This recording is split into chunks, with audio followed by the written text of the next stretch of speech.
এইমাত্র পাকিস্তানের বিরুদ্ধে ভয়ঙ্কর পদক্ষেপ নিল প্রধানমন্ত্রী নরেন্দ্র মোদী। এবার ভাতে মরবে পাকিস্তান। হ্যাঁ বন্ধুরা, তো কি পদক্ষেপ নেওয়া হয়েছে মোদী সরকারের তরফ থেকে এই ভিডিওটিতে আপনাদেরকে ডিটেলসেই জানিয়ে দেব। তো অবশ্যই ভিডিওটিতে আপনারা প্রত্যেকেই প্রথম থেকেই শেষ পর্যন্ত সঙ্গে থাকবেন। পেহেলগাঁওয়ে জঙ্গি হামলার পর থেকেই ক্রমশ পারদ চড়ছে দুই দেশের সম্পর্কে। কার্যত তৈরি হয়েছে যুদ্ধের আবহ। এই পরিস্থিতিতে এবার ইসলামাবাদকে ভাতে মারার পরিকল্পনা করে ফেলল নয়াদিল্লি। পাকিস্তান থেকে এবং সে দেশের মাধ্যমে কোনো রকম পণ্য আমদানিতেও নিষেধাজ্ঞা জারি করল মোদী সরকার। শনিবার এক বিজ্ঞপ্তির মাধ্যমে এমনই ঘোষণা করেছে বৈদেশিক বাণিজ্য অধিদপ্তর। তো বন্ধুরা বুঝতেই পারলেন, পাশাপাশি বিজ্ঞপ্তিতে বলা হয়েছে পাকিস্তানে উৎপন্ন বা রপ্তানি করা সমস্ত পণ্যের প্রত্যক্ষ বা পরোক্ষ আমদানি বা পরিবহন তা অবাধে আমদানিযোগ্য হোক বা অনুমোদন সাপেক্ষ পরবর্তী নির্দেশ না দেওয়া পর্যন্ত তাৎক্ষণিকভাবে নিষিদ্ধ করা হলো। জাতীয় নিরাপত্তা এবং জননীতির স্বার্থে এই নিষেধাজ্ঞা আরোপ করা হয়েছে।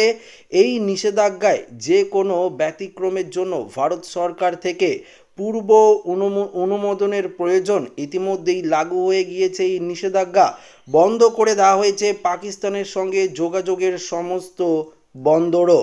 পাশাপাশি এমনিতেই পাকিস্তান একাধিক ক্ষেত্রে ভারতের পণ্যের ওপর নির্ভরশীল। তবে বাণিজ্য বন্দরের জেরে পাক বাজারে সবচেয়ে বেশি যে জিনিসটার সংকট সবচেয়ে বেশি রয়েছে তা হলো ওষুধ। ভারতের বাজার থেকে কাঁচামাল না গেলে বিনা চিকিৎসায় প্রাণ যেতে পারে বহু পাকিস্তানির।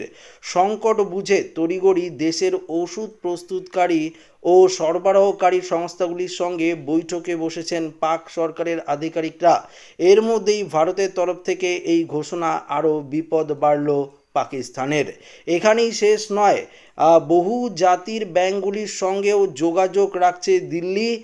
IMF, বিশ্ব ব্যাংক বা এশিয়ান ডেভেলপমেন্ট ব্যাংকের মতো ব্যাংকগুলির কাছে ভারতের আর্জি যেন পাকিস্তানকে ঋণ না দেওয়া হয়।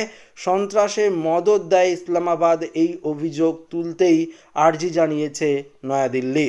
তো বন্ধুরা বুঝতেই পারলেন, এক এক করে পাকিস্তানের সঙ্গে সমস্ত কিছু সম্পর্ক ছিন্ন করে দিল ভারত সরকার, অর্থাৎ প্রধানমন্ত্রী নরেন্দ্র মোদী। তবে যুদ্ধ কবে হবে সে নিয়ে কিন্তু এখনো পর্যন্ত অফিসিয়ালি ভাবে কিছু জানায়নি।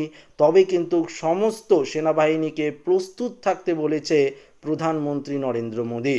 তবে দেখার বিষয় এখন কি হয়। তো আশা করি আপডেটটি প্রত্যেকের ভালো লেগেছে। ভিডিওটি ভালো লাগলে লাইক করবেন, বন্ধুদের সাথে শেয়ার করবেন, নতুন হয়ে থাকলে চ্যানেলটিকে সাবস্ক্রাইব করে নেবেন। ধন্যবাদ।